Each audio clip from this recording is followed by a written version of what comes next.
My guest today is Jake Jorgovan. Jake is a serial entrepreneur, an author, and a podcaster.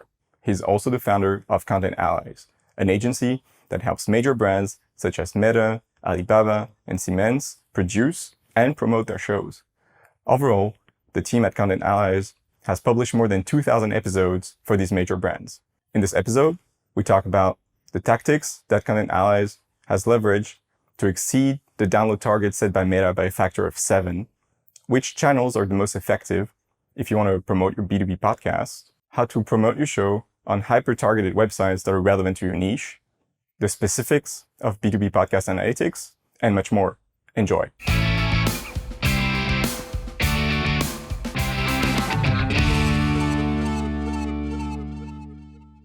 Hey, Jay, thank you so much for coming on the show. So I'm really excited to talk with you today. Usually one of the first questions that I ask my guests is, how would you promote a podcast if you had zero marketing budget to do it? And that's a question that's usually interesting, for indie podcasters, newcomers.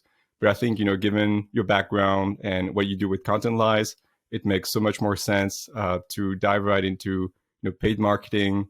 So I wanted to talk about one of the case studies that you have on your website, the case study you did for Meta. In this case study, you mentioned that you managed to exceed their download goals by a factor of 9. So that's super impressive. And I wanted to know how that looks like from the promotion side of things. How did you achieve that? Yeah, so I'll share that a big part of the way we look at promotion with a lot of our customers is we work with a lot of larger enterprises and brands. And one of the biggest things we always really try to do is just look at what is the owned media that these companies already have. What are their social channels? Do they have newsletters? Do they have, a website that has existing traffic into it? And how do we build it into there? And I think that, for companies, this is the low-hanging fruit that honestly has amazed me. We've taken over a lot of enterprise shows, and it's just baffling that there's so many simple things that some of the biggest companies in the world are not doing. And so someone, and this ultimately comes down to things you can do without promotion. And so things that I look at there, first of all, getting it on the website is, kind of a no-brainer, especially for an enterprise that has a large website, great SEO possibility, great traffic. But one of the biggest things we say, and this is really a thing for companies large and small, is can you get this podcast out in a newsletter?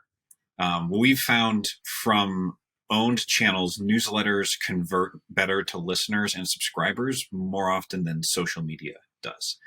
So even a newsletter that goes out to a few thousand people is probably going to perform better than a social media post that goes out to tens of thousands of people. And so that newsletter aspect is one thing that we're always pushing. And we're like, hey, who does this go to? Maybe this isn't your department, anything there. We also then, again, obviously own social media channels and leveraging those and just trying to get those. Again, this seems obvious, but this isn't actually easy at big companies.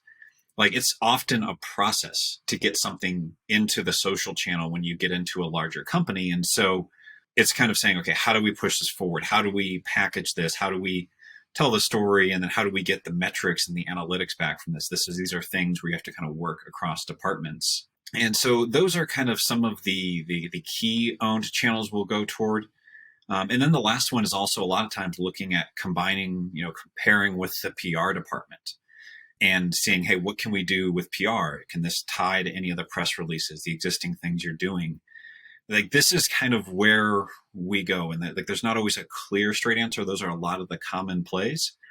But the short summary is like, how can we leverage owned media that this company already has, owned distribution, and leverage those versus just immediately going out to paid versus immediately going out to new channels. Let's just maximize everything that we have first. Great.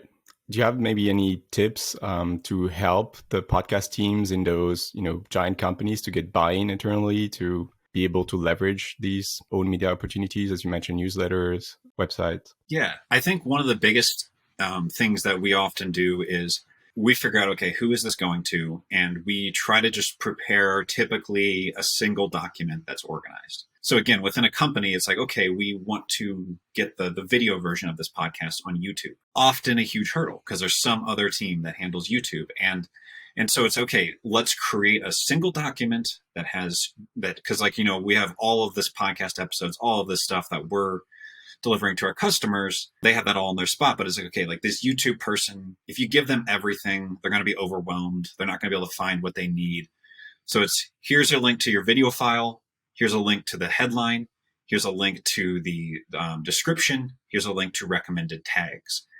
And it's what it really goes, and this is kind of what you have to repeat for each department, is saying, let's make it as easy as possible so that this YouTube person will actually get the stuff up on the channel. Now let's go to the social media thing. Okay, let's give them the post. Let's give them the link to the video file. Let's give them this. Let's give them tags or link off to whatever LinkedIn profiles they're going to need to link to. And doing that for the social channels, same thing, like you do the same thing with the guests, especially when you have high profile guests within the company.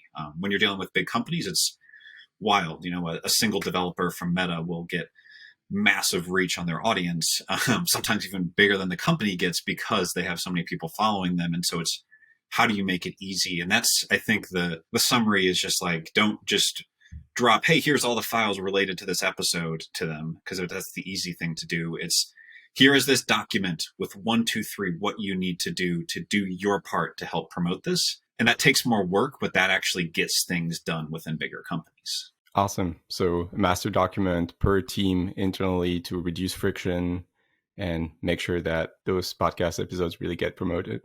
Awesome. Yeah. So you mentioned owned media. Was there any paid media involved with the Meta podcast? With that Meta one, surprisingly, that to hit that down, we do paid media and everything for them now. But with that one, we actually were able to hit that organically by just leveraging their owned channels, which was interesting because we took over the show and it was not doing extremely well before we came on board. And then by working with them and just saying like, okay, like let's get through the obstacles, let's get this out there through these channels, like that was enough to help us like exceed their download target significantly. We definitely do paid media for them and a lot others as well. That is definitely, and especially if you're, a smaller company, or even you're a larger company and you're just looking to make sure that you hit your KPIs, paid media is definitely a big play. I will say that we hit some companies where like it was just not happening, getting the podcast out through the owned media. And despite all efforts, it was just like, we ran a podcast for 6 months and never got a single social post out to the company. And it's just absurd that that's the barriers that exist within some larger corporations. And in those situations, paid media is super valuable because you know that you can hit certain download targets. It is very predictable. You can put in X dollars and get out Y downloads and everything like that. And so that is something that we definitely do utilize a lot of paid media these days to grow campaigns and make sure that, our stakeholders are going to walk away and have hit the KPIs that they're promising to their leadership. You have your own offering. I think it's called the ContentAllies Listening Network. Yes. Yeah. So we have started off kind of like experimenting with some of the other offerings out there as well. And we basically have now gone to kind of build our own technology around this as well. So it is something there that we saw a handful of these offerings out there. There's some different ways to go around it, but we ultimately felt that the safest thing for us in the long term and the safest thing for our customers was to build our own. There are a handful of ads networks that are emerging or different ways to promote it, but we felt that they had good results, but we didn't feel that all of them, we didn't feel safe enough with them as a long-term business partner. And so we went ahead and created our own ads network at this point, and technology. And so we're running that internally right now, and we'll actually be rolling that out to the market as a product later this year to kind of drive specific downloads for podcasts as well. So interesting. Yeah, I've seen the placements. They look pretty awesome, like native within content on like great publications, TechCrunch, also on Reddit. So I was pretty impressed by the solution. It's also a pretty unique. Talk with a number of guests so far, and a lot of times when I ask about paid promotion, they mention promoting your show on other podcasts because there's less friction, because people are already used to listening to podcasts, and so you don't ask them to switch the medium, switch the platform. So in that sense, I thought the offering you have is really unique and interesting. So let me explain this, and I'm also just going to throw a giant knife at paying to promote on other podcasts. And so we have, before we figured out, so the way our solution works is basically it shows a banner ad on a website, and it uses contextual advertising. So let's say we're doing an episode about sustainable building materials. We'll use contextual advertising where this ad is only going to show up on articles that say, sustainable construction, sustainable design, sustainable building materials. You can set keywords and the ads show up on articles that are relevant. Then basically what it is the embed of the ad looks kind of like a piece of content on the website. And it's kind of like a preview for the podcast, and there's a listen now button. And when someone clicks that listen now button, it plays the episode directly there in the on the webpage that they're on. And then it gives them a second option that they can go subscribe or listen on iTunes, Spotify, things like that. But what this allows us to do is it actually gives us specific traffic data. So we can know how many people clicked, how many people listened to at least 60 seconds, and everything along those lines. And so it becomes a lot more trackable. Before this, we experimented with some paid for promotion on other podcasts. Very mixed results, not trackable at all. You kind of throw a bunch of money into a hole and you look and did I get a little bit more downloads or more subscribers from this? And it honestly, you do this and you look at the data and you're just it's not that great. And so that way, we were I just don't know about this. To me, if you're going to pay to promote on someone else's podcast, you should be promoting your brand or a product or a specific call to action. I think promoting your podcast on someone else's podcast, it's just a circle of money that is not going toward any relevant call to action for a business. Maybe for a B2C show, that could be relevant. But for B2B, I do not believe that it's a viable strategy. That's what I wanted to say. It's probably specific to B2B as well. They have very different, objectives compared to B2C companies and what they want to achieve with our podcast. So from what you described from, this network, it works a bit like the Google Display Network for people who are familiar and media buyers, contextual targeting, at least the way it used to work, because Google is, slowly taking away control. So it's actually great. You have this alternative where you actually can target certain keywords without, Performance Max taking over everything. Personally, I would like to try it out. And so can you tell us a bit more about, the prices there on the network, the average CPM? You also mentioned on the website that your clients only pay for the verified listens. How does that work exactly? Yeah, so in terms of the CPM and pricing, keeping that somewhat confidential now as we're like I said, we're building our own version and we're rolling it internally. So I'm not sure exactly where that'll land by the time we actually get it publicly to market. So we're running it for our customers right now. But sorry, can you remind me of the second part of that question? The second product question.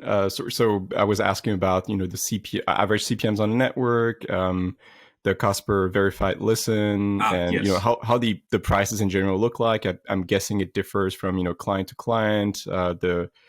The topic, because I'm guessing certain keyword targetings are more expensive than others, but maybe ballpark number. Again, I won't go into specifics on numbers, but what I will say is the nice thing is we can optimize around cost per verified listen. So that's an IAB, International Association of Broadcasting download of at least 60 seconds.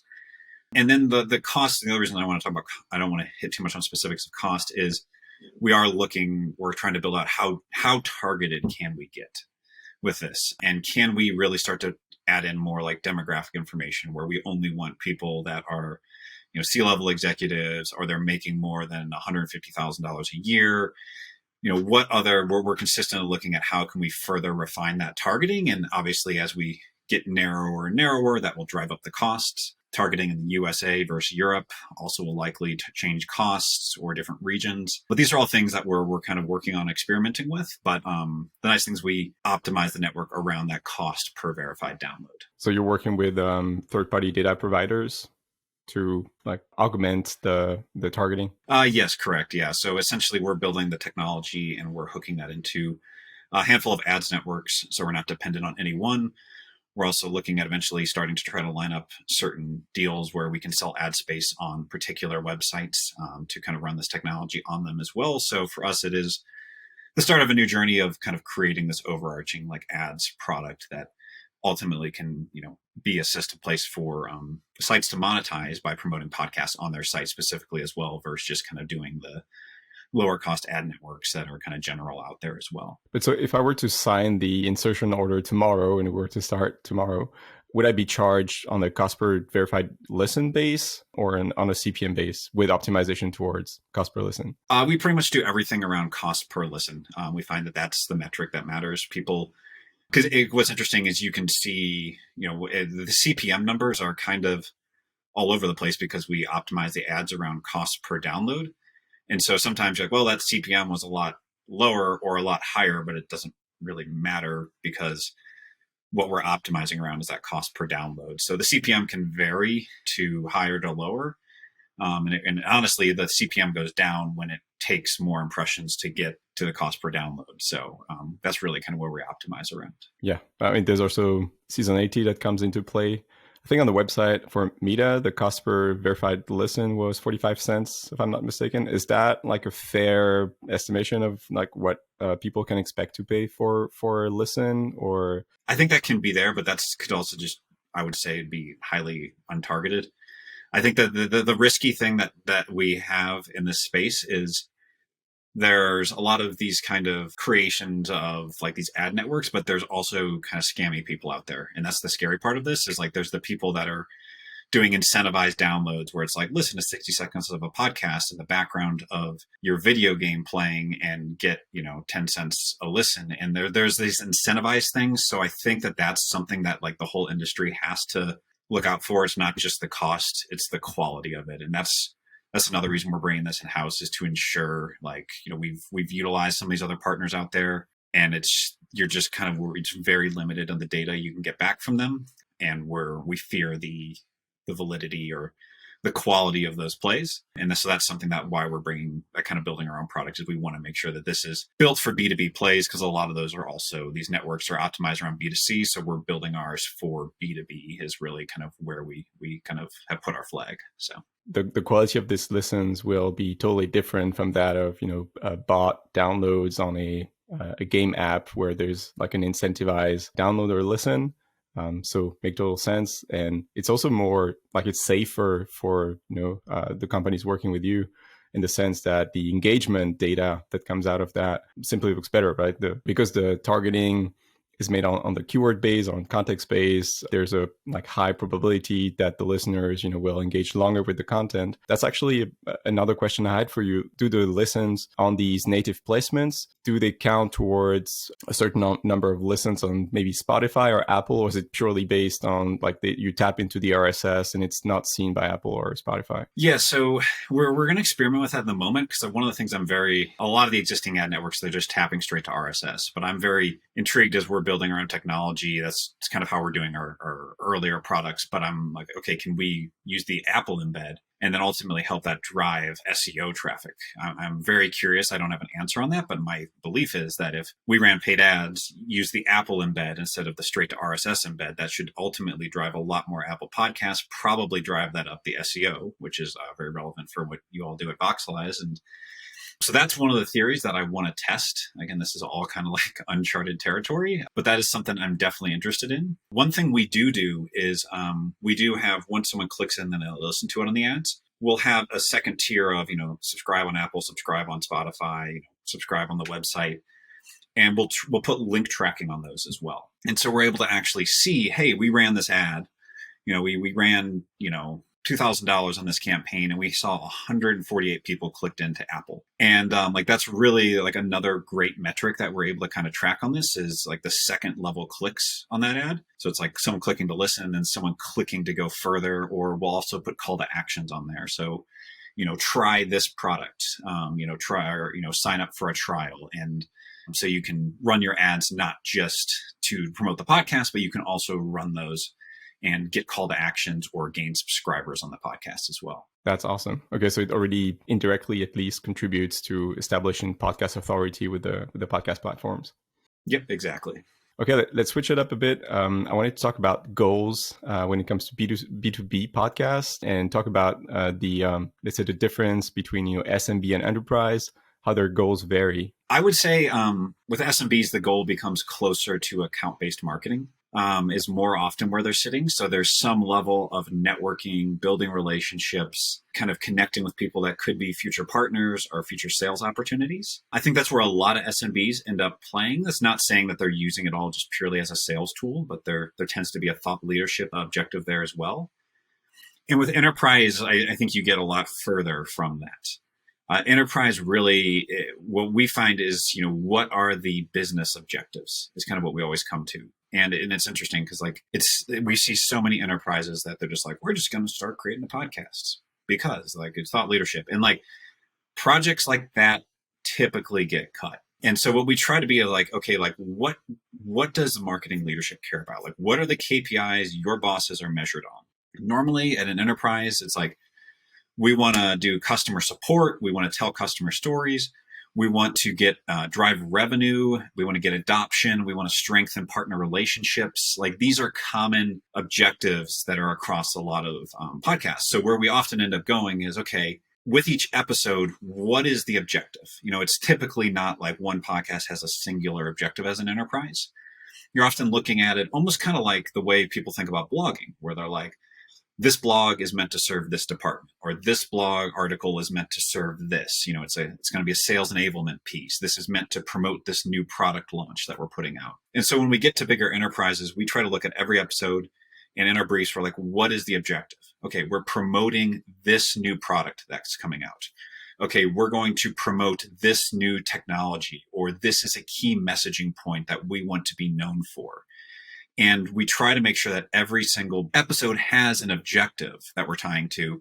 And I think that that's a key difference that you don't necessarily do as much at the small business level. At small business, it's build relationship, put, ideas out there, be a thought leader. But at the large enterprise, it's really easy to just call it a thought leadership show. And that I don't think leads to a long-term sustainable show. But when every episode has an objective, you're partnering with different departments, you're pulling in leaders who are head of product or head of a certain part of the organization, and you're helping them achieve their objective. Like another one, helping recruit a certain role. We did an episode on what it means to be a solutions engineer at Meta. And that was a specific piece to help their HR department recruit for that role, give them an asset. And so that's kind of how we think about it at enterprises. It becomes a different game where it is achieving business objectives versus just kind of the straightforward account-based marketing. Got it. Okay, so if I was to sum this up in a rough way, let's say SMBs tend to look much more at how much the podcast contributes to the business bottom line,